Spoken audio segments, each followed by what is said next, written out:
ఒకే కారులో సమంత, రాజ్ నిడుమోరు కనిపించడంతో ఈ వార్త ఇప్పుడు సోషల్ మీడియాలో వైరల్ గా మారింది. నాగ చైతన్య నుండి విడిపోయిన తర్వాత సమంత కొన్ని సినిమాల్లో కనిపించారు. నాగ చైతన్య మరో నటి శోభితా ధూళిపాలను రెండవ వివాహం చేసుకోగా, సమంత మాత్రం ప్రముఖ దర్శకుడు రాజ్ నిడుమోరుతో రిలేషన్ లో ఉందని ఊహాగానాలు నెట్టింట హల్చల్ చేస్తున్నాయి. రాజ్, సమంతల వ్యవహారంపై చాలా కాలంగా చర్చ జరుగుతోంది. గతంలో ఇద్దరూ కలిసి స్పోర్ట్స్ ఈవెంట్ కు గుడికి వెళ్లడంతో ఈ చర్చ జరిగింది. ఇప్పుడు మరోసారి ఇద్దరూ కలిసి కనిపించారు. కానీ ఈసారి రాజ్ కొంచెం కోపంగా కనిపించారు. గత రాత్రి అంటే జూలై 30న సమంత, రాజ్ నిడుమోరు కలిసి ముంబైలోని ఒక రెస్టారెంట్ నుండి బయటికి వస్తున్నట్లు కనిపించారు.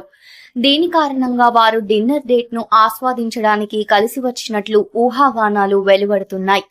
ఇద్దరూ కలిసి రెస్టారెంట్ నుంచి వెళ్లడమే కాదు, ఒకే కారులో ఎక్కారు. రాజ్ నిడుమోరు కారులో కూర్చునే సమయంలో ఫోటోగ్రాఫర్లు అతనిని చుట్టుముట్టారు. దీంతో అతడు కార్ డోర్ మూసేటప్పుడు కోపంగా చూస్తూ కనిపించారు.